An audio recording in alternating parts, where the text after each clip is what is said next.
Bonjour mesdames, aujourd'hui j'avais envie d'aborder le fait d'élémentier de l'amour en tant que femme. J'ai envie de vous dire que quelque chose que beaucoup de femmes n'ont pas envie d'entendre, mais que je constate au quotidien, c'est que la plupart des femmes ne cherchent pas l'amour, elles cherchent à ne pas être abandonnées.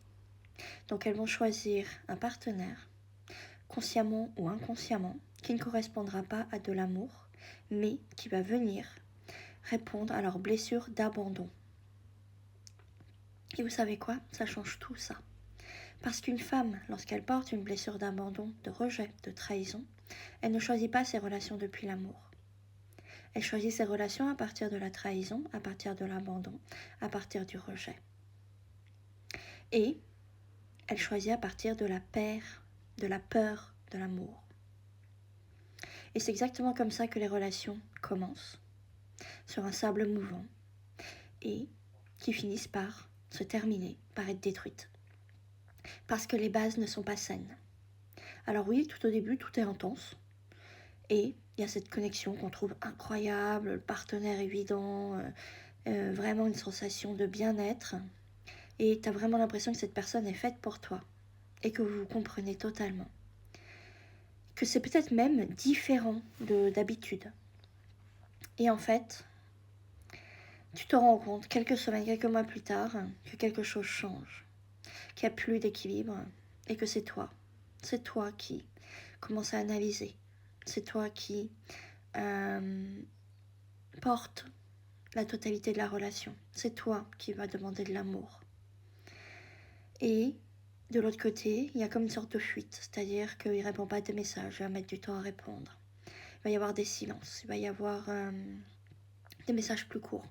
Et tu sais quoi? Ça active ton système nerveux qui te demande, mais qu'est-ce que j'ai fait de mal? Pourquoi il s'éloigne? Pourquoi il veut partir? Tu sais pourquoi il y a ces questions-là? Parce que tu es à partir de tes blessures. Tu réagis et tu réfléchis à partir de tes blessures d'abandon, de rejet et de trahison. Et à partir de ce moment-là, la relation change complètement. Tu n'es plus du tout dans l'amour, en fait, même si tu n'y étais pas du tout, mais tu es dans une survie émotionnelle. Tu fais des efforts, tu t'alignes sur ce qu'il a besoin, tu réponds à ses moindres demandes, tu te plies même, tu deviens comme une sorte d'esclave. Tu pardonnes, tu espères, tu tolères même des situations qui ne sont pas tolérables. Parce qu'au fond de toi, il y a cette croyance-là. Si je donne assez d'amour, il va finir par m'aimer comme je le mérite. Mais la vérité, c'est pas celle-là. On ne peut pas forcer quelqu'un à aimer. Jamais. On ne peut pas forcer quelqu'un à nous aimer. Mais surtout, cette personne ne fait que nous renvoyer le peu d'amour que nous avons pour nous-mêmes et combien nous ne nous aimons pas non plus. On ne choisit pas ses partenaires par hasard. Nos partenaires sont un reflet parfait de nos blessures, du manque d'amour que nous avons, de nos blessures de trahison, d'abandon, de rejet. Et sachez qu'une chose, vous ne pouvez guérir personne avec l'amour. Chaque personne doit se soigner elle-même. Chaque personne doit apprendre elle-même à s'aimer.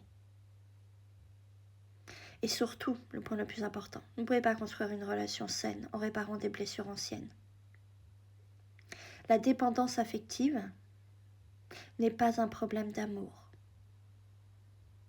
La dépendance affective, c'est un abandon de soi vis-à-vis de l'autre. Tellement on pense qu'on ne mérite pas d'être aimé, d'être choyé, d'être adoré, d'être même éventuellement mis sur un piédestal, d'être admiré, d'être soutenu.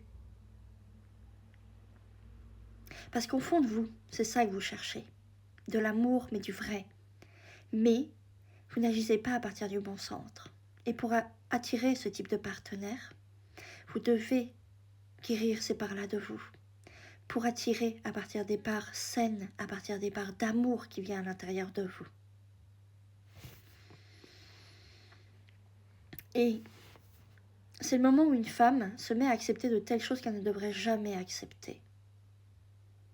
Dis-moi ce que tu en penses. À bientôt.